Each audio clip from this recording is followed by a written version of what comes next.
Good morning, 12th class student. Today our chapter is Judiciary, chapter number 6, न्यायपालिका। आज हम करेंगे न्यायपालिका का रिवीजन। ठीक है बेटा। फर्स्ट ऑफ ऑल हमारे यहाँ पर कानून का शासन है। सरकार की शक्तियाँ कानून द्वारा सीमित है। जनता पर कानून का शासन है, न कि किसी व्यक्ति की स्वेच्छापूर्ण इच्छा का। दूसरे शब्दों में कानून के शासन का अर्थ है देश में कानून सर्वोच्च है, कानून से ऊपर कोई भी नहीं है।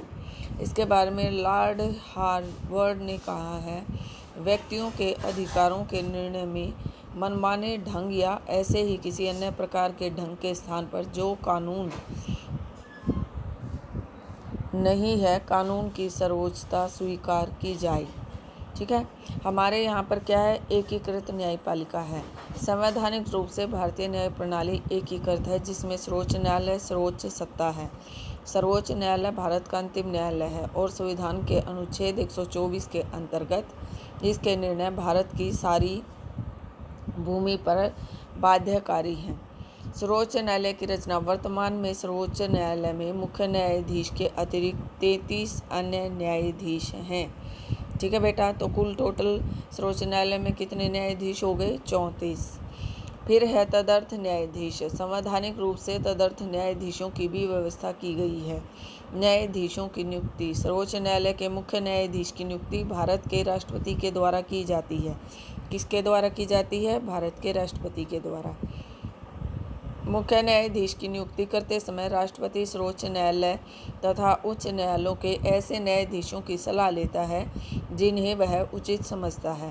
अन्य न्यायाधीशों की नियुक्ति करते समय राष्ट्रपति के लिए मुख्य न्यायाधीश की सलाह लेना अनिवार्य है।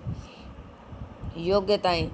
भारतीय सर्वोच्च न्यायालय का जो सर्वोच्च न्यायालय के न्यायाधीश हैं, उनके बनने के लिए क्या क्या योग्यताएं होनी चाहिए व्यक्ति के अंदर? तो सबसे पहले वह भारत का नागरिक हो। क्या हो? भारत का नागरिक हो। वह कम से कम 5 वर्ष या एक से अधिक उच्च न्यायालयों का न्यायाधीश रह चुका हो 5 साल तक। ठीक है बेटा। कार्यकाल। सर्वोच्च न्यायालय के मुख्य न्यायाधीश या सर्वोच्च न्यायालय के न्यायाधीश 65 वर्ष की आयु तक अपने पद पर रहते हैं। अब उनको उनके पद से हटाया जा सकता है या नहीं हटाया जा सकता है, वो भी हम देखेंगे। सर्वोच्च न्यायालय के न्यायाधीशों को राष्ट्रपति द्वारा अयोग्यता तथा कदाचार के आधार पर पद से हटाया जा सकता है। वेतन। सर्वोच्च न्यायालय के मुख्य न्यायाधीश को 5 लाख रुपए प्रति माह वेतन जो है 5 लाख नहीं है, 2,80,000 रुपये प्रति माह तथा अन्य न्यायाधीशों को 2,50,000 रुपये प्रति माह वेतन मिलता है, जो भारत की संचित निधि पर आधारित है। क्षेत्राधिकार और कार्य। सर्वोच्च न्यायालय के क्षेत्राधिकार को निम्नलिखित 3 श्रेणियों में बांटा जा सकता है।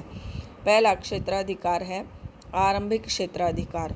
आरंभिक क्षेत्राधिकार से अभिप्राय ऐसे अभियोगों से है जो सर्वोच्च न्यायालय में सीधे लगाए जा सकते हैं। इनमें मुख्य है भारत सरकार तथा राज्यों के विवाद, मौलिक अधिकारों के हनन संबंधी विवाद, राष्ट्रपति तथा उपराष्ट्रपति के चुनाव संबंधी विवाद। ये आरंभिक क्षेत्राधिकार में आते हैं न्यायपालिका के। फिर है अपीलीय क्षेत्राधिकार। सर्वोच्च न्यायालय अपील का अंतिम न्यायालय है। इसमें निम्नलिखित विषयों संबंधी अपीलें की जा सकती हैं। संवैधानिक मामले, दीवानी मामले, फौजदारी मामले। सलाहकारी क्षेत्राधिकार। राष्ट्रपति किसी सार्वजनिक महत्व के विषय पर सर्वोच्च न्यायालय से सलाह ले सकता है। संविधान की व्याख्या तथा रक्षा। संविधान की व्याख्या तथा रक्षा करना सर्वोच्च न्यायालय का कार्य है। अभिलेख न्यायालय।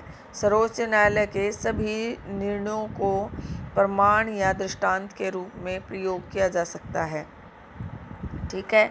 तो यहाँ आपने इस लेसन की रिवीजन ली, तो आपने देखा कि जो सर्वोच्च न्यायालय है वो क्या क्या कार्य भी कर सकता है।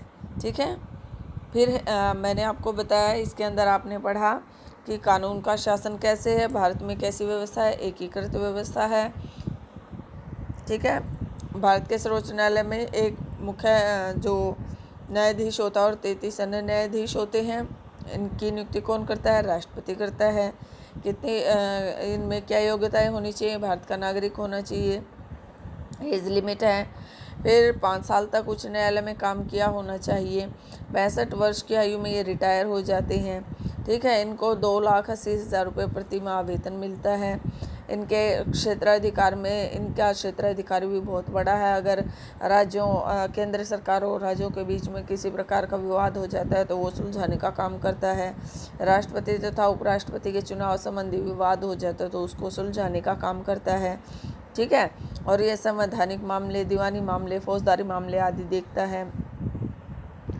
ठीक है। और राष्ट्रपति किसी सार्वजनिक महत्व के विषय पर सर्वोच्च न्यायालय से सलाह ले सकता है। ये संविधान की व्याख्या करना और उसकी रक्षा करना इसका काम है। दूसरा है कि सर्वोच्च न्यायालय के सभी निर्णयों को प्रमाण या दृष्टांत के रूप में प्रदर्शित किया जाता है। ठीक है बेटा।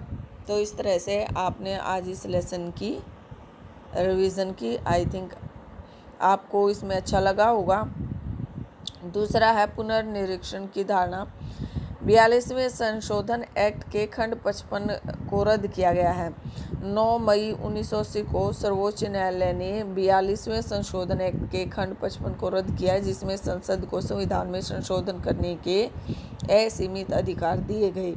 सर्वोच्च न्यायालय ने अधिकतर उन कानूनों को रद्द किया जो अनुच्छेद 14, 19 और 31 का उल्लंघन करते हैं। ठीक है। तो इस तरह से आपने देखा कि सर्वोच्च न्यायालय का मुख्य कार्य क्या होता है? न्याय करना। ठीक है। और इससे रिलेटेड और भी बहुत सारे आपके शॉर्ट क्वेश्चन बनेंगे जिनको आप देख सकते हैं। सर्वोच्च न्यायालय का न्यायाधीश बनने के लिए कोई एक योग्यता लिखो। भारत का नागरिक हो, जैसा कि मैंने बताया। ठीक है। ओके बेटा।